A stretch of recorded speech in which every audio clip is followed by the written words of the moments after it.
how you think the global south can link together and be stronger, in our diversity and our differences and our multipolarity, but also in the commonalities in our histories and in our struggles as well. Mauro. Look, I think that point is true. The ability for the global south to kind of come together is a necessity. I do think if that doesn't happen, the alternative is almost too worrying to think about, because we cannot, again, I mean, you watch, it's not, yes, there's the Palestinian question, but as we are sitting here in Sudan, you have millions of people displaced as a result of a war that isn't a necessary war. This is not a war in order to defend a principle. This is a war that's no good for anyone. I can tell you a similar story about the Congo and about 10 other places. So if we don't want Palestine, Congo, and Sudan to become the story of the world, then we have to come together as the global south. So number one is that this is it's not a debate or should we not. I think it is an existential question. If we cannot pull the global south together around questions of peace and dignity and prosperity for everyone, then the alternative is a disaster. The second point, in order to do that, is I think we have to deal with these contradictions. Because, of course, we need more. We need more better communication. We need more better trade. We need more better development. We need roads. We need hospitals. We need electricity. I mean, the example I gave about electricity, the electrification of the African continent is an urgent task. I think, though, we have to remember that the purpose of development, of growth, is for the benefit of people. We don't want economic growth because we like statistics. We want economic growth because that is something that is going to help the people, help the country, help us be able to do certain things. Africa is not a poor continent. I mean, the Congo Basin is fertile enough to produce food for the entire African continent. At the same time, if you are looking for malnutrition and hunger, you will also find it in Africa. The most fertile place in the world where you can grow food has hunger. Why is that? This is not a problem of science. This is not a problem of capacity. This is a problem of a neocolonial, problematic so-called global order.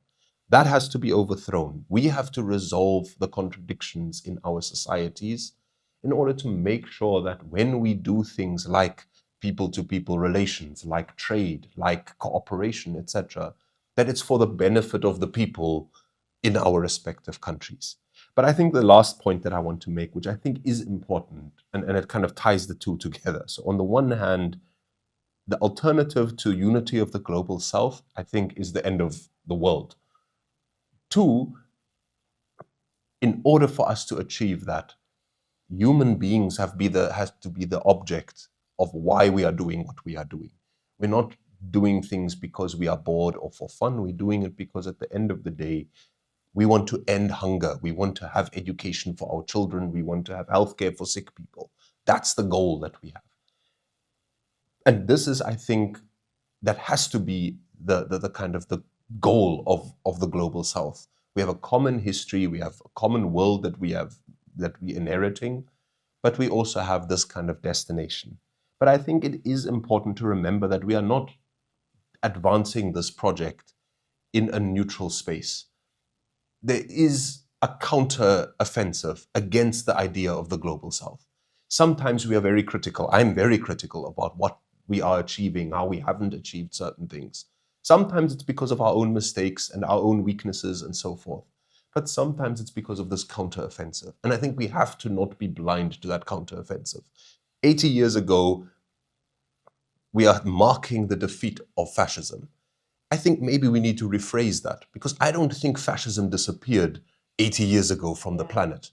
And maybe what we have to deal with is the construction of the global south, when that spirit of fascism that had a setback 80 years ago is at risk of returning. And I think we have seen what in Palestine and many parts of the world, there's no qualms about reintroducing fascism and fascist tactics in order to avoid this global south project. So I think we have to understand the context. We have to remember why we're doing what we're doing. But at the end of the day, we have no choice but to succeed, because failure is not just our failure, but it's also a failure for future generations. Can I add Of just one course, point? of course. Because I also we talk about these problems of racism, patriarchalism, and of course we have a huge issue of class struggle as well. So I think this is more and more need to be mentioned in dialogue with, especially with China. And if you think with about Vietnam as well, it's a good example. It's a different type of socialism, but we have also to remember how brutally attacked they were, like, and they come up with a society that doesn't have the achievements of the ones that China have, but they still they came up out from a situation that was very brutal and delicate. But I think in our countries, and I think there is I know that in all of the countries there are a struggle for socialism, and I think for us it's important to highlight that the achievements that China had in these decades was because of socialism. And now, even as a media, we have a challenge now, because we have more and more influencers coming here to China, and they strategically erase the word socialism in their reports, in their videos. They say, oh, it's so beautiful, a lot of new technologies, advancement, big buildings, etc., and the culture. It's important for China, because China has been attacked, and I think it will continue to be attacked. So it's important to China to have more people from all parts of the world coming here and to show China in any way. But from our side, I think we need to make the effort to highlight the role of socialism in this, because it's not to copy. I think Chinese people are very keen, very preoccupied, the concern to not export. They always say we are not trying to export our model to any country. But from our side, I think we should not try to import or try to copy, but to understand that all of these achievements of common prosperity is because of socialism.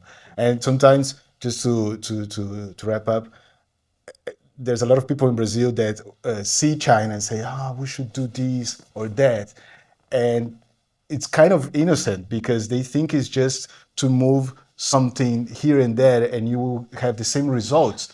So I think more and more for our countries in Latin America and Africa, it's important to highlight the aspect of or the centrality of socialism in the achievements of China.